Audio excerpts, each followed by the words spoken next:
Talk में बहुत बहुत स्वागत है। सभी वैष्णव और वैष्णवी की मेरा प्रणाम है।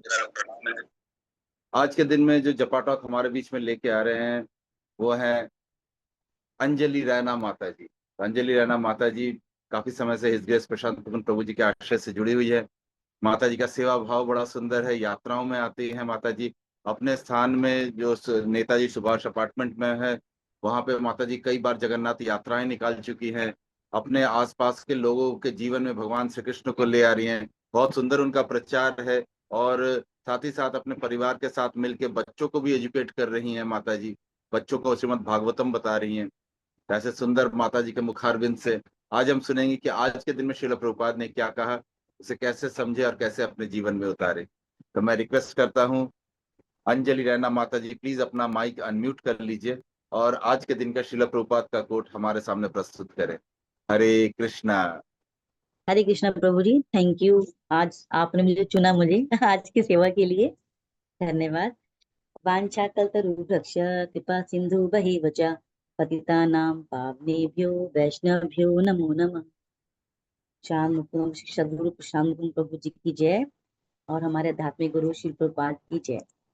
तो आज के दिन जो प्रभुपाद जी ने हमको कोटेशन दी है वो ये है कि when I go to Los Angeles I am in Vaikuntha, when I go to New York I am in Vaikuntha, wherever we have got a temple that is Vaikuntha, so why shall I have objection? Do your duty nicely and see what Krishna desire. Let it be fulfilled, but do your duty and pray to Krishna as affectionate children, and let Krishna decide, and I have no objection either. तो प्रभुपाद ने इसके अंदर कितना सुंदर surrender भाव इसमें दिखाया है। पहली मैं बताना चाहूंगी वैकुंठा। वैकुंठा का मीन प्रभुपाद बताते हैं कि वैकुंठ यानी बेकुंठा, जहां पर कोई कुंठा नहीं है। और ऐसा इस भौतिक संसार में नहीं है कि जहाँ कुंठा ना हो। कुंठा क्यों है? हमारे मन में कामना, इच्छाएं, ईर्ष्या, जलन, ये वैर, ये सब इतना भरा पड़ा है। यही कारण है हमारा जो हृदय है वो कुंठा से भरा हुआ है। तो प्रभुपाद जी बताते हैं ये कि जब हम सर्वप्रथम भगवान को स्थान देते हैं तो सर्वत्र ही वैकुंठ बन जाता है। वैकुंठ, स्वर्ग कहीं बाहर नहीं है। अगर देखें तो एक भक्त की दृष्टि से देखें तो सब कुछ इस पृथ्वी पर ही है, हमारे आसपास ही है। उसका प्रोसेस भगवान ने दिया, प्रभुपाद जी ने बताया हमें कि अगर हम हर जगह भगवान को स्थान दें तो सर्वत्र वैकुंठ यानी कुंठा से विहीन जगत हो जाएगा। वैकुंठ में क्या है?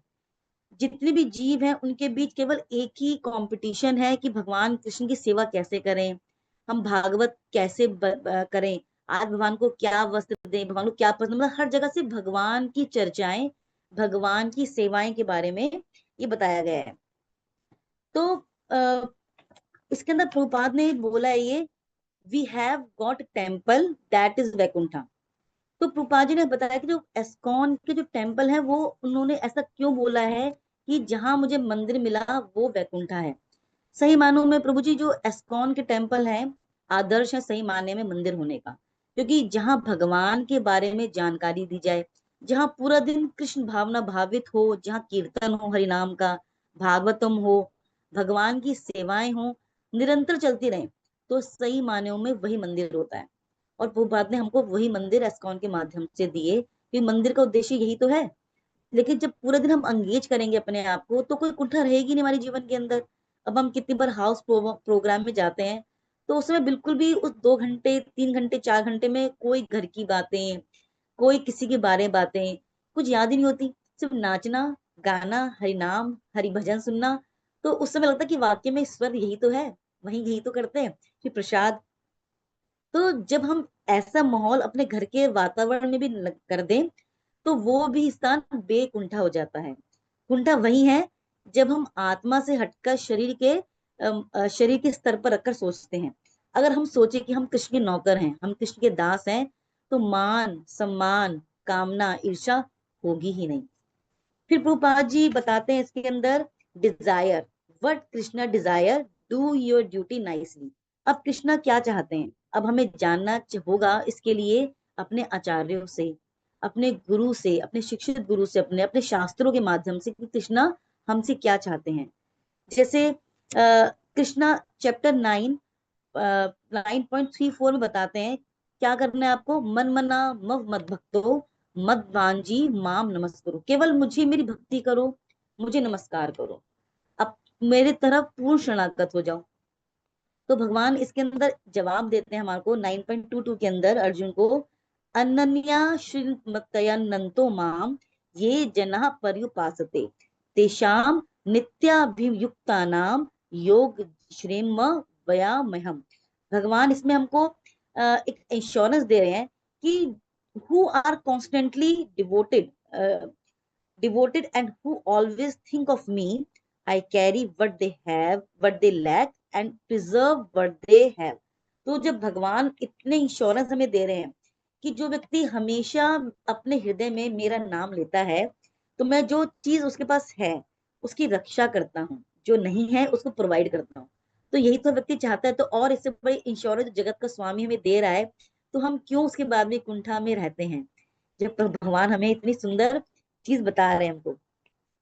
तो और फिर इसके अंदर ये चीज तुम्हें जाननी पड़ेगी अपने गुरु गुरु के माध्यम से, कृष्ण की डिजायर क्या है। तो भगवान कहते हैं हर चीज मैं तुम्हारा योगक्षेम करूंगा, हर चीज के लिए। फिर भगवान बताते हैं इसके अंदर कि अफेक्शनेट चिल्ड्रन क्या होता है, कि जिस तरह से एक छोटा बच्चा प्रेम से अपने माता पिता को सर्व करता है पूर्ण शरणागति के द्वारा, उसे कोई इच्छा नहीं होती, अनकंडीशनल लव करता, तो ऐसे हमें भी अपने भगवान से, अपने कृष्ण से अनकंडीशनल एक छोटे बच्चे की तरह प्रेम करना है। तो भगवान हर एक चीज वो देते हैं जो हमारे लिए बेहतर से बेहतर होती है। जैसे एक भौतिक संसार के माता पिता भी, बच्चे थोड़ा सा एक सेवा कर दें, गिलास दे पानी का छोटा सा, पैर दबा दें, तो माता पिता इतने प्रसन्न हो जाते हैं, जबकि उनको पता है कि बच्चा कुछ चाहता है, तो उसके बाद भी अपना सर्व सब अपने आप ऑटोमेटिकली दे देते हैं। तो अगर हम, हमारे जो भगवान कृष्ण है वो परम परम परम परम पिता है, हमारे हृदय में रहते हैं वो। तो जब हम उनके एक एक अच्छे बच्चे की तरह से, एक बिल्कुल जो इनोसेंट बच्चे की तरह से भगवान की जब सेवा करेंगे, भगवान की बातें मानेंगे, तो ऐसा हो ही नहीं सकता कि भगवान हमारी हर इच्छा पूरी ना करें। तो हमें केवल भगवान का श्रवण करना है, भगवान का गायन करना है, यही जीवन का सत्य है। दूसरी चीज प्रभु जी ने कितनी बार क्लास में बताया है कि वैष्णव तीर्थ नहीं जाते, वो जहां जाते हैं स्वयं वो तीर्थ बन जाता है वो स्थान। हम लोग वैकुंठ ढूंढते हैं, स्वर्ग ढूंढते हैं, पुण्य प्राप्ति ढूंढते हैं, लेकिन अगर केवल भगवान का हरि नाम जपा, भगवान की चर्चाएं जहां पर होती, वो स्थान अपने आप में ही स्वर्ग, में यहाँ वहां भटकने की जरूरत नहीं है। क्योंकि भगवान ने पद्म पुराण उत्तरखंड के अंदर ये बात नारद जी को स्पष्ट कही है कि नाहम वसामि वैकुंठे योगी नाम हृदय न च मद भक्ता यद गायंती तत् तिष्ठामि नारदा। तो भगवान ने इसमें भी स्पष्ट कर दिया कि वैकुंठ नहीं है कहीं पर, मैं वैकुंठ में रहता ही नहीं हूँ वैकुंठ में। अब हम इतनी मुश्किल से वैकुंठ जाएंगे, पता चल भगवान है ही नहीं वहां पर, स्वर्ग पहुंचेंगे अरे भगवान तो है ही नहीं यहाँ पर, तो सारी मेहनत खराब। तो भगवान ने कितना छोटा सा बता दिया जगह कि मैं कहाँ रहता हूँ, मैं तो नारद भक्तों के हृदय में रहता हूँ, जहां मेरा गुणगान है। तो हम हर जगह भगवान का वैकुंठ चाहे तो भक्त उत्पन्न कर सकता है, केवल भगवान का यश गान करके। तो भगवान हमारे हृदय के अंदर है। एक छोटी सी एक कथा के माध्यम से इसमें अपनी वाणी को विराम दूंगी। एक आदमी था, उसका नाम था रामदास। उसको चिलम पीना का बड़ा शौक था, चिलम पीने का, वो दिन रात बस चिलम का शौकीन था। एक दिन अचानक चिलम की आग बुझ गई। अब वो भागा भागा इतना डेस्परेट हो गया, अरे आग तो है ही नहीं, लाइट भी नहीं है, जो चूल्हे की आग वो बुझ गई। उसने लालटेन उठाई और भागा भागा गया अपने दोस्त के पास में, बोला अरे कृष्ण प्रसाद गेट खोलो गेट खोलो। बहुत तेज कुंडी खड़खड़ाई, हड़बड़ाई में वो उठा, रात को बहुत टाइम हो रहा था। बोले हाँ राम प्रसाद क्या बात हुई। कह रहा अरे मेरी चिलम की आग बुझ गई है मेरी, मुझे वो चाहिए, तुम्हें पता है ना मैं कितना प्यासा हूँ अपनी चिलम के लिए, अब मैं क्या करूं, मुझे नींद नहीं आएगी। तो जो उसका दोस्त होता बड़ा हंसता है, कह रहे अरे राम प्रसाद तू इतनी दूर अपने घर से भागा भागा आया, लालटेन तो तेरे हाथ में ही है और लालटेन की चिंगारी तेरे हाथ में ही है, अगर तुझ में इतनी समझ होती तो तू दूर भागा भागा आया हाँफता हुआ इस चिंगारी से अपनी चिलम की आग जला सकता था। तो ऐसे ही कहने का तात्पर्य ये मेरा कि वो चिंगारी, वो वैकुंठ, सब कुछ हमारे हृदय में, हम बाहर खोज रहे हैं उसको, जबकि सब कुछ हमारे पास है, केवल जरूरत है गाइडेंस की, जो एक केवल हम एक गुरु के शरणागत होकर ही उस चिंगारी को ढूंढ सकते हैं। तो बस यही आज का मेरा समझ जितनी थी मेरी अंडरस्टैंडिंग वो प्रकट की मैंने प्रभु जी। आशा करती हूँ कि कुछ रह गया हो कमी इसके अंदर तो उसको नजरअंदाज करें, अगली बार मैं और अच्छे से प्रिपेयर करूंगी। नहीं नहीं माता जी, इट वॉज वेरी नाइस। आपने बहुत ही सुंदर वे में इस चीज को एक्सप्लेन किया कि कैसे प्रभुपाद बोलते हैं कि जहाँ भी मेरा मंदिर है वो वैकुंठ है। तो ये बात सही है कि वहाँ जहाँ पर भी प्रभुपाद ने मंदिर बनाए हैं या आज भी जो जितने मंदिर बन रहे हैं, इसको जीबीसी आज भी वही रूल्स फॉलो करते हैं। जहाँ पे भगवान का गुणगान होता है, भगवान की कथाएं होती है, भगवान का कीर्तन होता है, भगवान की सेवा हो रही है, वही तो वैकुंठ है। वैकुंठ में और होता क्या है? यही होता है। तो आपने बिल्कुल सही बताया। और लास्ट का उदाहरण तो सचमुच बहुत सुंदर था माता जी, आपने बड़ा सुंदर उदाहरण दिया कि सचमुच सब कुछ हमारे हृदय पे ही है, और अगर हम चाहें तो उसी में से ही भगवान को प्रकट कर सकते हैं, उसी में भगवान है। लेकिन हाँ, ये बात भी सही है कि ये सारी चीजें गुरु के निर्देशन में ही होना चाहिए, अपने शिक्षा गुरु दीक्षा गुरु उनके निर्देशन में ही होना चाहिए। तो आपका बहुत बहुत धन्यवाद माता जी। आपने बड़ा सुंदर वे में इस कोट को प्रेजेंट किया। We are so grateful to you माता जी। प्रभु हरे जी आज कृष्ण। मैंने जेपीटी की चैट जीपीटी की सहायता नहीं ली। प्रभु जी ने कहा था ना, आपने कोशिश की मैं खुद अपने आप लिख देंगी। प्रभु प्रशांत जी मोहन एक प्रभु जी हमें। ऐसा नेक्स्ट में एक ऐसा सेशन हो ना, जैसे हम हमेशा तारीफ करते हैं, कुछ ऐसे अगली बार एक ऐसा राउंड हो जहां हम केवल सबकी एक दूसरे की कमी बता पाए कि हाँ ये कमी है हमारे अंदर, क्योंकि जहां नहीं जाते हैं नहीं, उसमें जो भी क्या है अपनी माता कमी जी पता की, चल पाता है ना। नहीं नहीं, उसमें होता क्या है कि जो प्रशांत भूषण प्रभु जी बोलते हैं कि हम जो चीज बोलेंगे दूसरे के बारे में वो हमारे में आता है। अगर कोई किसी भक्त का गुणगान करेगा तो ऑटोमेटिकली उसके गुण आते हैं, लेकिन अगर जी। कोई उसकी निंदा करता है, उसकी बुराई करता है, तो वो बुरे प्रभाव भी हमारे में ही आते हैं। नहीं कमियां, तो कमियां बताने वाला वो भी बड़ा होना बड़ा चाहिए। बड़ा रिस्की प्रपोजल है वो, कि किसी के दोषों को उजागर करना। दोष उजागर या दोष बताने का काम गुरु का ही है, गुरु ही एकमात्र वो चीज कर सकते हैं। तो बाकी और अगर कोई दूसरा व्यक्ति करे तो वो बहुत ही डेंजरस प्रपोजल है वो। तो थैंक यू सो मच माता जी, आपने और बहुत सुंदर प्रेजेंट किया। हरे कृष्णा, अंजलि माता जी की जय। तो माता जी आपने बड़ी सुंदर कहानी सुनाई, और रामदास और कृष्णदास को चिलम पिला दिया आपने आज। Thank तो बात सच है, हम लोग जो है भगवान को बाहर ढूंढते हैं, लेकिन अगर कोई व्यक्ति अ, शास्त्र की चरण ग्रहण करता है तो फिर वो अपने हृदय में भगवान का दर्शन कर सकता है। जैसे ब्रह्म संहिता में कहा गया है, प्रेमंजन चुरिता भक्ति विमोचनेता संतम सदैव हृदयेषु विलोकय यम श्याम सुंदर चिंत्य गुण स्वरूपम गोविंद। तो प्रेम का अंजन यानी प्रेम का काजल अगर लगाए तो भक्ति प्रकट होती है, और अपने हृदय में ही जो अंतर्यामी चतुर्भुज रूप भगवान कृष्ण है वो हमको श्याम सुंदर दो भुज रूप में दिख सकते हैं। हम लोगों को ये देखना चाहिए कि अभी मैंने एक क्लास भी दिया था पीछे की, जो रस भक्ति है, तो दो प्रकार की भक्ति, एक तत्व भक्ति, एक रस भक्ति। तत्व भक्ति में हम सभी भगवान के अवतार, भगवान के स्वरूप सबको समान रूप से मानते हैं, और जो भगवान के देवी देवता हैं उनको भगवान के शरीर का अंश मानते हैं। लेकिन जब रस भक्ति की बात होती है तो उसमें हम भगवान कृष्ण के एक स्वरूप के प्रति ही शरणागत होते हैं। जैसे अभी आजकल ये चल रहा है अधिक मास, तो ये पुरुषोत्तम अधिक मास में हमारा हमारा प्रयास है कि हम लोग भगवान कृष्ण के उस दो भुज वाले सुंदर स्वरूप श्रील प्रभुपाद जी ने भगवत गीता में वर्णन किया, उस पर ध्यान केंद्रित करें। और वैकुंठा जो है वो एक बहुत विशाल शब्द है वैकुंठा, लेकिन असलियत में वैकुंठा कई प्रकार के हैं।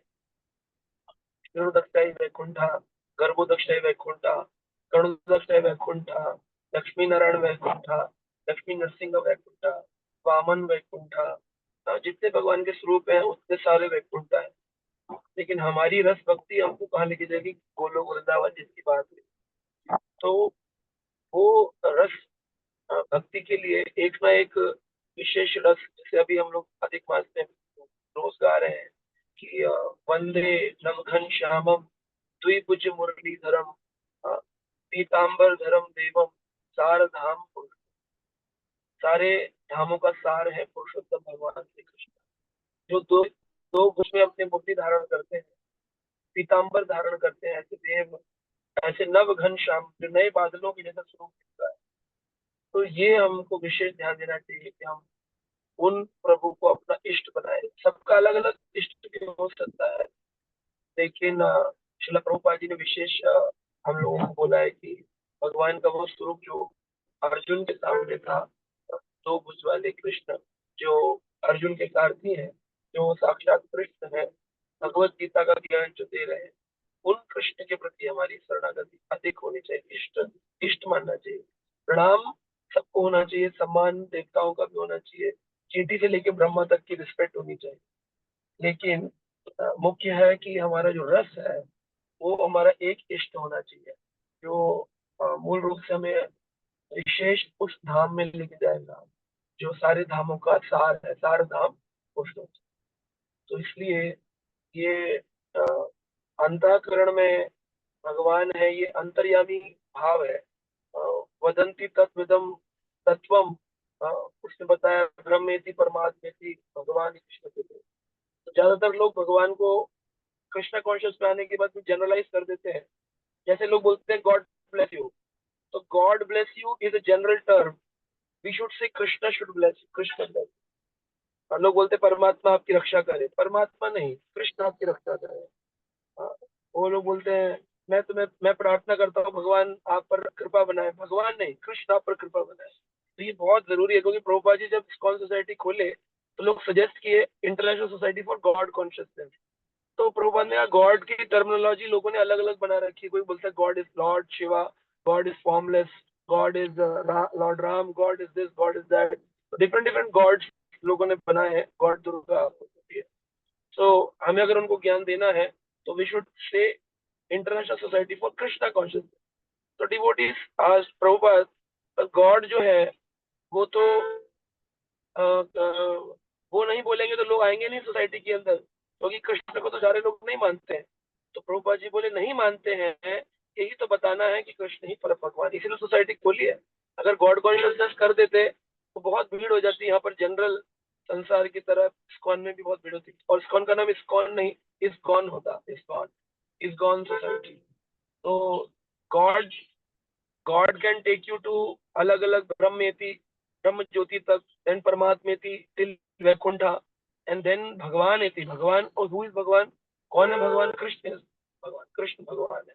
तो वो जो भाव है वदंती तत्विदम वेदम, जो तत्व है वो भगवान बता रहा है, ब्रह्म परमात्मा भगवान। तो वहां पर भी भगवान को कृष्ण नहीं बोला गया, तत्व में भगवान है लेकिन रस में भगवान कृष्ण। तो ये चीज हमको जब करते वक्त, शास्त्र बोलते वक्त, जनरल टर्म में भी लोग बोलते हैं मृत्यु हो जाती किसी, भगवान उसकी आत्मा को शांति दे, भगवान नहीं, कृष्ण उनको अपनी शरण में ले। हमेशा कृष्ण कॉन्शियस रहना चाहिए हर शब्द में, कहीं पर भी गॉड शब्द इस्तेमाल नहीं करना चाहिए पूरे दिन की प्रक्रिया की। अदरवाइज हमारा ये होगा, हम भक्ति तो कृष्ण की कर रहे, गॉड के कई कई रूप बना सकते हैं। सो निराकार भी हो सकता है God, God can be some light, God can be some anything. तो लोग बोलते हैं गॉड का मतलब है जनरेटर, ऑपरेटर, डिस्ट्रॉयर, यानी कि जो तीन त्रिदेव बुद्धि है कि ब्रह्मा विष्णु महेश, बट कृष्णा उन तीनों के भी स्तोत्र है। तो ये बात शास्त्र में बताई गई है कि भगवान कृष्ण ने श्रीमद् भागवत का ज्ञान ब्रह्मा जी को दिया, जो हमारी ब्रह्म माधव गौड़ी संप्रदाय में हम कहते हैं चतुर्श्लोकी भागवत ब्रह्मा को सुनाया। तो हैदराबाद में पहले दिन बता रहा था कि शिव जी को भी भागवत सुनाया, तब उनको सृष्टि का संहार करने की शक्ति आई। विष्णु जी को सुनाया, तब विष्णु जी को सृष्टि रचन करने की शक्ति आई।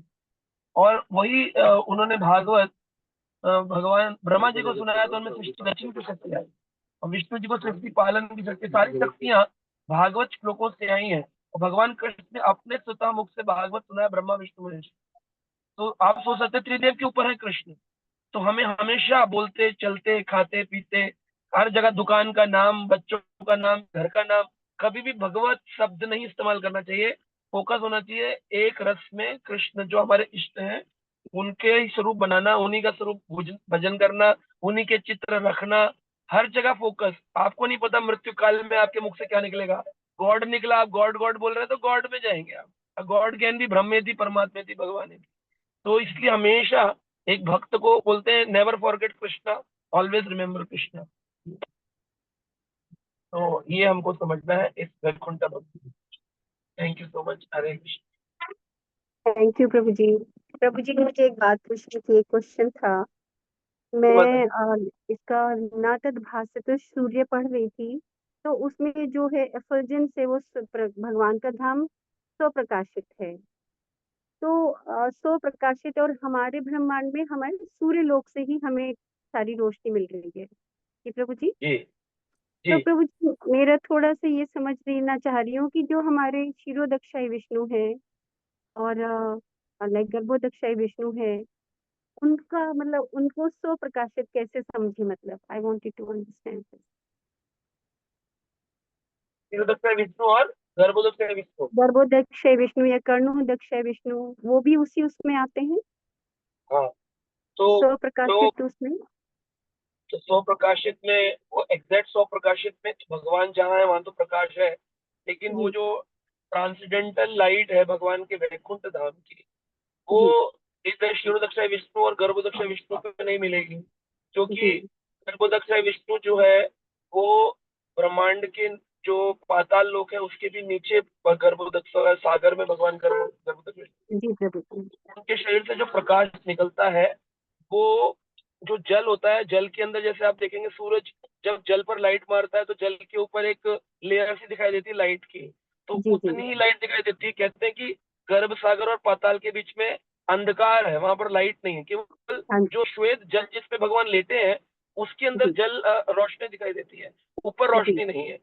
और जी क्षीरोदक्षाई विष्णु सागर पे भी अगर बहुत तेज होगा तो ब्रह्मा जी आदि या पर दुर्वासा ऋषि गए तो उनको फिर भगवान का दर्शन होता नहीं, क्योंकि अगर भगवान के शरीर से अधिक तेज निकलता है, भगवान का जी शरीर से तेज होता है। अगर भगवान जैसे अगर करदम मुनि के लिए प्रकट हुए तो लिखा है कि अनेक सहस्त्र सूर्यों के जैसा वो तेज निकल रहा था, लेकिन स्वयं प्रकाशित तो होते हैं, लेकिन वो प्रकाश ऐसा नहीं होता कि समस्त ब्रह्मांड के अंदर प्रकाश हो, है ना। जी वो प्रभु। उसी काल में उसी स्थान पर प्रकाशित होता है। लेकिन जो अंडरस्टूड। भगवान का धाम है वो क्या है कि सब कुछ भगवान के सच्चिदानंद चेतन से बना है ना, तो वो जी भगवान की रिफ्लेक्शन एक से एक, जैसे अपनी दिवाली की लाइट होती है, मास्टर बल्ब से सारे बल्ब जी जागृत हो जाते हैं, तो जी प्रभु सच्चिदानंद जी होने के कारण संपूर्ण वैकुंठ जागृत होता है। लेकिन यहाँ जी पर क्योंकि भौतिक जगत और आध्यात्मिक जगत का मिश्रण होता है, तो करेक्ट। भौतिक जगत तो चेतन होगा, लेकिन जो अपना आध्यात्मिक जगत तो चेतन होगा, लेकिन जो भौतिक वस्तुएं होंगी वो चेतन नहीं होंगी भगवान के कारण, क्योंकि वो तो जड़ है ना, जड़ रूप चेतन नहीं हो पाएगी। जी प्रभु दैट्स जी। The difference. तो वो यहाँ पर इसीलिए आत्मा में और शरीर का डिफरेंस है। जब मोमेंट हम वैकुंठ चले गए तो आत्मा में और जो दिव्य शरीर है उसमें कोई भेद नहीं रहेगा। करेक्ट जी प्रभु जी। तो इसलिए भगवान का प्रकाश, क्योंकि वहाँ हर वस्तु सच्चिदानंद है, तो वो अपने आप ही जी प्रकाशमान हो जाती है भगवान के स्पर्श से। लेकिन यहाँ भौतिक है तो यहाँ नहीं होता है। इसलिए तो जो क्षीरोदक्षाई सागर है वो भी भौतिक ब्रह्मांड का हिस्सा है, गर्भ सागर भी करेक्ट भौतिक ब्रह्मांड का। तो वहां जहाँ जी भगवान है वहां तो तेज रहता है, लेकिन उसका प्रकाश पूरे ब्रह्मांड में नहीं व्याप्त रहता जी प्रभु जी। थैंक यू है प्रभु ना। जी, और यही समझ में जी बहुत अच्छा। थैंक यू प्रभु जी। Hare Krishna. Thank you so much प्रभु जी, आपने इतने सुंदर वे में इसका इस कोट को भी एक्सप्लेन कर दिया। और हर ग्रेस सुदक्षा गौरी माता जी का प्रश्न भी बहुत सुंदर था, और आपने बहुत बेसिक क्वेश्चन है माता जी का ये, और ये इसका भी आपने निराकरण कर दिया। We are so grateful to you प्रभु जी। थैंक यू जो सो मच फॉर योर अगर आप गाइडेंस। पढ़ेंगे ईशोपनिषद के अंदर, अगर आप पढ़ेंगे ईशोपनिषद का श्लोक संख्या 15 में, तो उसमें कहा गया है हिरण्यमय पात्रेण सत्यस्य अपहृतम मुखम, है ना। आप लोगों ने पढ़ा होगा श्लोक का। तो हिरण्यमय, हिरण्य का मतलब है सोना, हिरण्यमय पात्रेण सत्यस्य अपहृतम मुख सुखम। तो भगवान के मुख से इतना प्रकाश होता है कि देवता स्तुति करते, ईश्वर की स्तुति ईशोपनिषद है, ईश्वर की स्तुति करते हैं कि प्रभु अपना वो तेज हटा लीजिए ताकि आपके सुंदर स्वरूप का दर्शन हो सके। इतना तेज निकल रहा है भगवान के, हिरण नहीं, सोने के जैसा। हिरण्मय सोना होता है, हिरण्मय पात्रेण सत्यस्य अमृतम मुखम। तो भगवान कृपा कर वो अपना तेज हटाए ताकि हमें आपके सुंदर स्वरूप का दर्शन, इतना तेज निकलता है भगवान विशेष। तो हम इन श्लोकों से भी अंडरस्टैंड कर सकते हैं कि भगवान में कितना तेज है, कितना कितना कि दिखाई नहीं दे रहे हैं। जैसे सूरज को देखना मुश्किल है अपनी नॉर्मल आईज से, हमें उसके लिए ग्लास लगाना पड़ता है, तो वैसे ही भगवान को नहीं देख सकते हैं। इसीलिए दिव्य दिव्य चक्षु चाहिए होता है ताकि भगवान का अनुभव करें। भगवान तो कण कण में है लेकिन वो हमें दिखाई नहीं देते हैं, क्योंकि हम जड़ हैं और संसार जड़ है, तो जड़ वस्तु जड़ को देख नहीं पाती है, और भगवान दिव्य है। तो जब हमारी आत्मा दिव्य है, वो पराशक्ति जागृत होती है, तब हमें पराशक्ति भगवान परेशानुभावम भगवान दिखाई देते हैं हमको। तो ऐसे समझ सकते हैं। थैंक यू सो मच प्रभु जी, इट वाज वेरी नाइस। तो अभी हम लोग भगवत गीता के 15वें अध्याय पुरुषोत्तम योग का पाठ करेंगे। हमारे बीच में है ऋचा माता जी। तो आज जो भगवत गीता का पुरुषोत्तम योग पाठ करेंगी, जिनके साथ हम लोग पाठ करेंगे, वो है ऋचा माता जी। मैं रिक्वेस्ट करता हूँ ऋचा माता जी से, प्लीज अपना माइक अनम्यूट कर लीजिए और ये पुरुषोत्तम योग हमारे सामने प्रस्तुत करें आप। हरे कृष्णा। हरे कृष्णा प्रभु जी। एम आई ऑडिबल प्रभु जी? यस माता जी, और ऑडिबल। हृदय प्रशांत मुकुंद प्रभु जी के चरणों में मेरा सादर प्रणाम। सभी वरिष्ठ वैष्णव जनों के चरणों में मेरा सादर प्रणाम। वांछा कल्पवृक्षा कृपा सिंधु बेवचा पतित नाम पावनेभ्यो वैष्णवभ्यो नमो नमः। अध्याय 15 पुरुषोत्तम योग। श्री भगवान उवाच मूलम अधिशाखम अश्वत्थम प्राहुरव्ययम छंदासि यस्य पर्णानि यस्तं वेद स वेदवित् अधोष ऊर्ध्वं प्रसत्व तस्य शाखा गुणप्रवद्धा विषय प्रवाला अधश्च मूलानि असन्ततानि कर्मानुबन्धनि मनुष्यलोके न रूपम् अस्य तथा उपलभ्यते नानन्तो न चार्दिर्न न चार्दिर्न च सम्प्रतिष्ठता अश्वत्थम एवं सुविरुद्ध मूलम असंग शास्त्रेण दृढ़ेन चित्वा ततः पद्मं तत् परिमार्गितव्यं यस्मिन् गता न निर्वर्तन्ति भूया तमेव जगं पुरुषं प्रपगे यत प्रवृत्ति प्रसत्पूर्णानि निर्माण मोहाजित संग दोषा अध्यात्म नित्य विनिवृत्त कामा द्वैधैर विमुक्त सुख दुःख संगैर गच्छन्ति अमूढा पदम् अव्ययम् ततम् न तत् भास्यते सूर्यो न शशांको न पावक यत् गत्वा न निर्वर्तन्ते तद्धाम परमं मम ममेव मांशो जीवलोके जीवभूत सनातन मनः षष्ठानि इन्द्रियाणि प्रकृतिस्थानि कर्षति शरीरं यद् अपानोति यच् कप्य उत्क्रमितीश्वर गृहीत्वेतानि संयाति वायुर्गन्धानि वाष्यात् श्रोत्रं चक्षुस्पर्शं स्पर्शनं च रसनं घ्राणम् एव च अधिष्ठाय मानस चयं विषयान् उपसेवते उत्क्रमन्तं स्थितं वापि भुजाङ्गानां वा गुणवान्वितं विमूढानानु पश्यन्ति ज्ञानचक्षुषा यतन्तो योगिनिश्च केनं पश्यन्ति आत्मनि अवस्थितं यतन्तो विपय अकृतात्मनो नैनं पश्यन्ति अचेतसः यत् आदित्य गतं तेजो जगत् भास्यते अखिलम् यच्च चन्द्रमसि यच्च अचोघनो तत् तेजो विधि मामकम् गम अविश्य च भूतानि धार्यमहम् ओजसा पुष्णामि च औषधि सर्वसोमो भूत्वा रसात्मक अहं वैश्वानरो भूत्वा प्राणिनां देह्यम् आश्रिता प्राण अपान समयुक्त पचामय अन्तं चतुर्विधम् सर्वस्य चाहं हृदय सन्निविष्टो मतः स्मृति ज्ञानम् अपोहनं च वेदेश च सर्वैरहं वेदो वेदान्त कृतवेद विद अहं चाम् द्वेम इमो पुरुष लोके च चक्षर एव च चक्षर सर्वाणि भूतानि कुटस्थो अक्षर उच्यते उत्तम पुरुष स्तव अन्य परमात्मेत्य उदहत यो लोके तृणाय अविश्य विभास विभारत्य अव्यय ईश्वर यस्मात् अक्षरम् अतीतो अहम् अक्षरत् अपि कोत्तम अतो अस्मि लोके वेदे च प्रतीत पुरुषोत्तम यो माम एवं असुमुदो जनाति पुरुषोत्तम स सर्वित भजति मम सर्वभावेन भारत। इति गुहितमं शास्त्र इदम उक्तम मायाना इदत् बुद्ध्वा बुद्धिमान् स्यात् कृतकृतश्च भारत। हरे कृष्णा कृष्णा कृष्णा हरे हरे, हरे Ram Ram Ram Hare Hare. Thank you so much माता जी, आपने बड़े सुंदर वे में 15th चैप्टर का पाठ किया है। Thank you so much. Thank you, Prabhuji, for giving this opportunity. Thank you so much, Prabhuji.